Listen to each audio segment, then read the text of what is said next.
চৰম হতাশাগ্ৰস্ত আৰু ভীতিগ্ৰস্ত হৈ মুখ্যমন্ত্ৰী মহোদয় প্ৰতিশ্ৰুতিৰ পিছত প্ৰতিশ্ৰুতি আৰু শেষত প্ৰতাৰণা প্ৰবঞ্চনা আৰু বিশ্বাসঘাতকতা শিক্ষিত অসম অপ্ৰাধিকৃত শিক্ষক কৰ্মচাৰী সন্থাৰ লগত আমাক যোৱা 20 তাৰিখে মুখ্যমন্ত্ৰী মহোদয়ে প্ৰতিশ্ৰুতি দিছিল দিছপুৰত মাতি নি আৰু যোৱা 15 ফেব্ৰুৱাৰী তাৰিখে উচ্চ পৰ্যায়ৰ সঞ্চালক মহোদয়সকলে আমাক লগ লাগি বিভিন্ন মাইনৰ্ছ কৰিছিল আৰু তাৰ প্ৰতিশ্ৰুতি ধ্বংস কৰিছে। তাৰপিছত যোৱা 4 তাৰিখে মাৰ্চৰ 4 তাৰিখে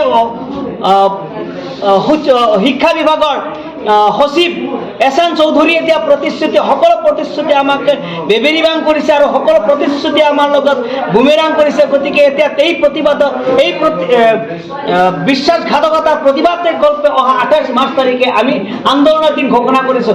এই আন্দোলনত আমাৰ সকলো ভাতৃ সংগঠন লগ হৈ ঐক্যবদ্ধভাৱে আমি নৰূপত শক্তিশালী হৈ সচ্ছলত মিলিত হ'ম আৰু সচ্ছলৰ পৰা আৰু দিছপুৰ ঘেৰাও কাৰ্যসূচী ল'ম আৰু এইবাৰ যদি আমাৰ প্ৰতিশ্ৰুতি কাৰ্যত ৰূপায়িত নকৰে তেতিয়াহ'লে আমি প্ৰতিবাদস্থলী কেতিয়াও ত্যাগ নকৰোঁ। আৰু সেয়েহে মই সকীয়াই দিছোঁ এই অধিৱেশনতে আমাৰ সম্পৰ্কে বিল আনিব লাগিব আৰু আমাৰ এই সমস্যাটো অতি সোনকালে সমাধান কৰি আমাৰ সমস্যাবিলাক সম্পূৰ্ণৰূপে সমাধান কৰাৰ প্ৰতিশ্ৰুতি মুখ্যমন্ত্ৰী নিদিয়ালৈকে আমি প্ৰতিবাদস্থলী কেতিয়াও ত্যাগ নকৰোঁ।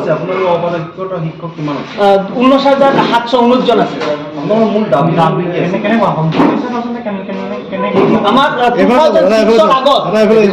2006ৰ আগত এষ্টাব্লিছড আৰু 2006ৰ পিছত পাৰ্মিশ্যন ৰেকগনিশ্যন আৰু কনফাৰেন্স পোৱা সকলো বিদ্যালয় মহাবিদ্যালয় আৰু 13 চনতে প্ৰাদেশিকৰণৰ পৰা বাদ পৰা সকলো আৰু 21 চনত বাদ পৰা সকলো শিক্ষক কৰ্মচাৰীকে সাঙুৰি নতুনকৈ এটা সংশোধনী আইন আনি এই সকল মানুহক পৰিত্ৰাণ কৰাটো আমাৰ প্ৰধান আৰু প্ৰথম দাবী।